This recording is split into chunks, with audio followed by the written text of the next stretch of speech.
2 seconds to go. Puts it up and scores at the buzzer.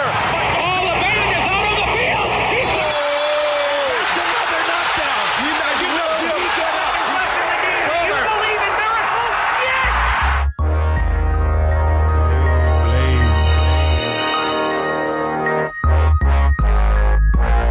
You are now listening to the All Things Sport Podcast with your hosts, Daimeon Banks and Pierre Banks on Spreaker Radio. Fellas, you know what to do. What's happening? What's up? What's going on?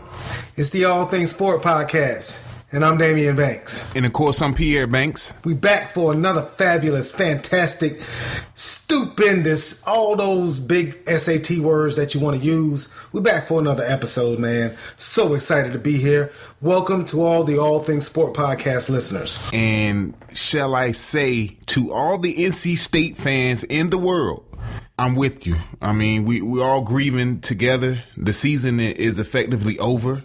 I don't even think the boys will make it to the NIT tournament, but you know, that's life as an NC State fan. It's always ATS, next year. Baby. It's definitely always next year. Sad to see the season end, man. I'm definitely pack life for life. Pack life. Hopefully, I didn't see Cat Barbers, the all-team first ACC point guard out of NC State. Hopefully, did not see his last game in a Wolfpack uniform. But what are the actual chances that he's in Raleigh next year? Slim to very little, slim to none. Hopefully, he comes back. I'm being very selfish. He is. You know, his stock is really high right now as far as the NBA draft goes. So it wouldn't surprise me if he did go pro. But Kat, if you're listening, please come back. Come back, baby, please. I think the chances of Cat Barber coming back, there's two chances, slim and none. And Slim just hopped the train to Philadelphia because they need some help. Again, this is the All Things Sport Podcast. Go to banksboy.com for all your sporting needs. BANKSBOY.com. You can listen to the All Things Sport Podcast. Watch the YouTube channel. Read the blogs. Follow us on Instagram and Twitter. I am at Sports by Daimeon. And I am at In My Humble. That's in_my_humble. Pierre, now that we got those formalities out of the way, another crazy week in sports. You can't write this stuff. All we can do is talk about it. The All Things Sport Hot Topic. I watched Serena Williams the other day play in an exhibition match up in New York City. And Serena Williams looked really, really good. And it got me to thinking that, I mean, how amazing is this woman, is this athlete that continues to go out and play at the top level. She's still rated number one in the world. How good does she have to be to still be doing it at this point? I remember when Serena Williams and her sister Venus Williams made their debut.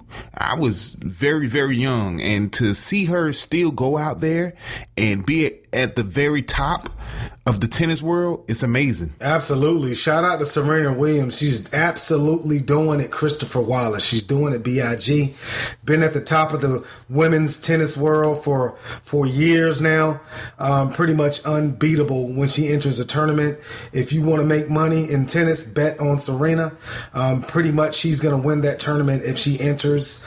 Serena Williams still doing major things in the world of tennis. Yeah, salute to you, Serena. Speaking of tennis, Pierre, did you see that news that came out this week, you know, regarding Maria Sharapova, Serena Williams' whipping girl? I don't think Sharapova has ever beaten Serena Williams, man. Serena Williams just, you know, owns Maria Sharapova. Now, Maria Sharapova is a fantastic player. She just cannot beat Serena Williams. Came out that she failed some drug tests, taking, you know, some banned substance. Has the potential to be suspended for quite some time. What do you think about that, man? Yeah, it's unfortunate because Sharapova has been taking that medication for years. And I mean, it has more or less to do with a health condition than it does tennis per se, or that we know of. I don't think that she was intentionally going out and cheating using banned substances. I think that, you know, her story checks out that she had been taking these substances or this particular substance for some time now, trying to help with that medical condition. And, it's unfortunate that now it is a substance that the tennis world, deems as illegal. So, it is what it is. I feel bad for her, actually. But as they say in certain countries, rules is rules. Exactly. And I don't think that what Maria Sharapova was taking is steroids, because, I'm not being sexist or anything. That's a pretty attractive young lady. So I don't think it was steroids. I don't think it made her, look manly or have any manly attributes. Don't know. I have to do more research on that substance, but hopefully, she'll fight through that situation and she won't retire from the sport of women's tennis. But getting back to Serena, man, can't give her too many superlatives, man. She is undoubtedly one of the best athletes that ever walked God's green earth. Shout out to Serena Williams, all our tennis players out there in the world. UFC, Ultimate Fighting Championships. I know I wanted to talk about this. What is Dana White gonna do, man? Miesha Tate choking out Holly Holmes. Nate Diaz choking out Conor McGregor.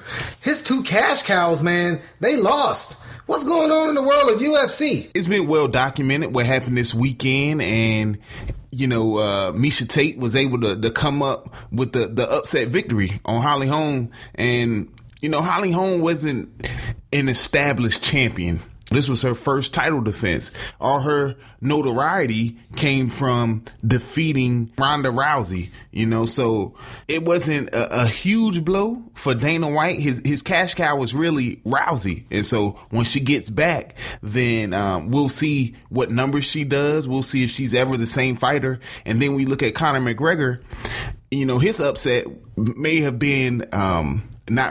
his upset was a lot bigger than the Holly Holm upset. And I think it'll have more of an impact on UFC. But then when you think about it, UFC is not like boxing where you have just one person that, makes all of the money and everybody pays to see their fights. I think people watch UFC because things like this weekend happen all the time. People are upset. People lose. You won't find anyone in UFC with an undefeated record. They lose, and they lose quite often. So it's not a thing to where it may hurt a certain fighter's ability to bring them in, as they say. His ability or her ability to get people in the seats, to get people to buy pay-per-view, because it just happens all the time. And not like what you see with Floyd Mayweather and all those guys in boxing that, if they lose, they really take a hit. But I think with the Holly Holm, getting to Holly Holm and Miesha Tate, I think people were doing the 6 degree of separation thing where Holly Holm not just beat Ronda Rousey, she knocked her out. Yeah, cold. Ronda Rousey has already beaten Miesha Tate, twice? So people were thinking, hey, if Holly Holm knocked Ronda Rousey out, imagine what she's going to do to Miesha Tate. And I believe Holly Holm controlled that bout until she let Miesha Tate get her back, and Miesha Tate choked her out. And, she's going to learn from that mistake. I don't know if they're going to do a rematch for Holm, Miesha Tate, or it's going to be a Rousey Holm rematch. I don't know what Dana White is going to do next. I think with Conor McGregor was fighting out of weight class. Way out of weight class. I think he moved up about 2 or 3 weight classes. Nate Diaz was clearly he was way too big for Conor McGregor.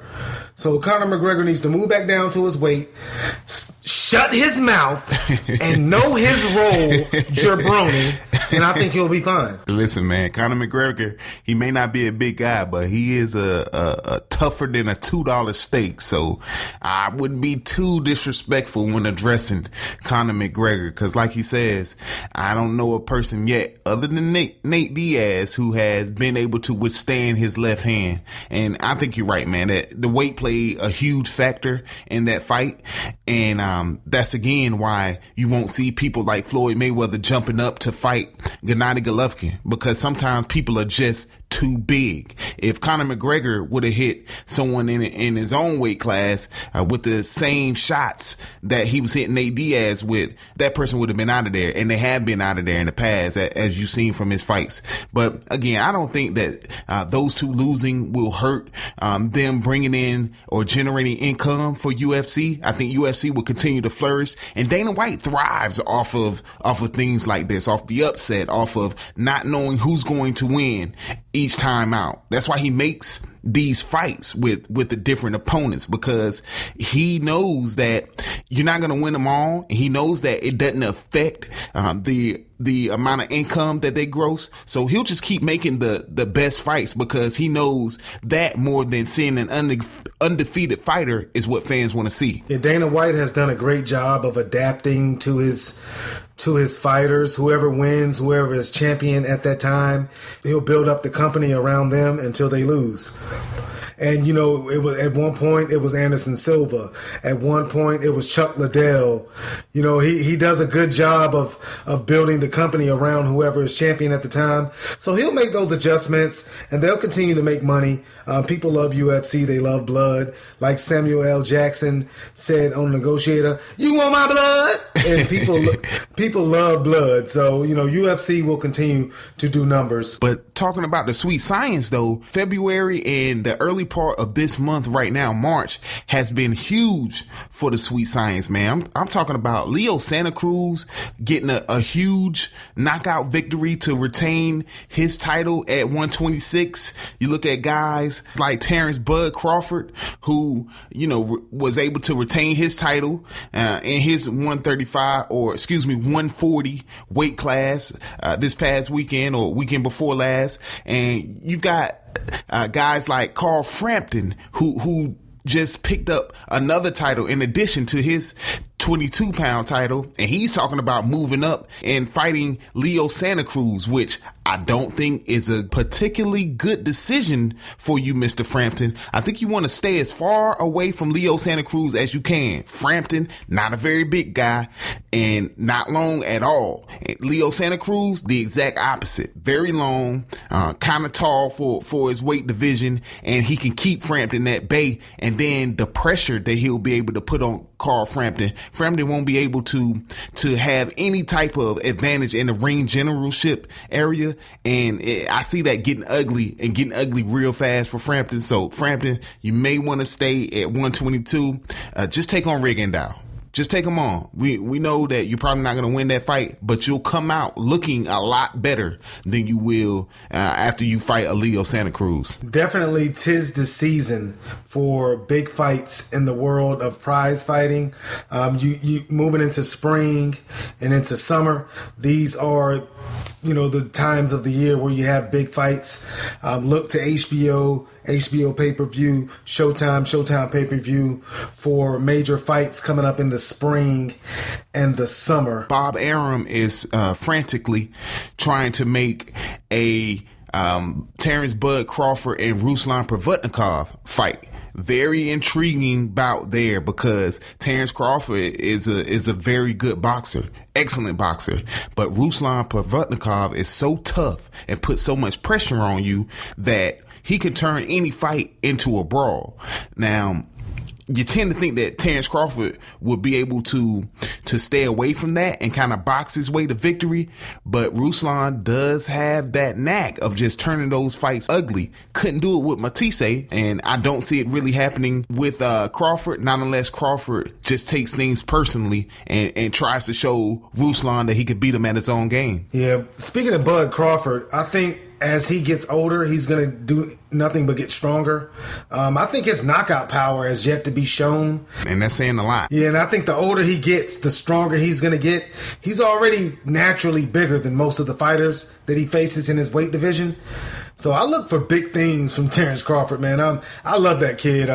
He is the next American, you know, prize fighter that's going to be, you know, on our collective minds, you know, because he is from the heartland. He's from Nebraska. He's from Omaha.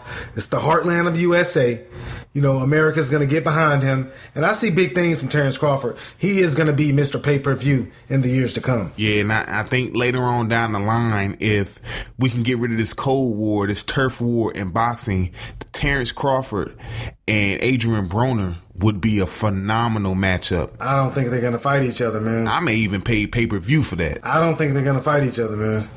I just don't see that. I don't see that bout getting made. I want to see it. I mean, because I love AB.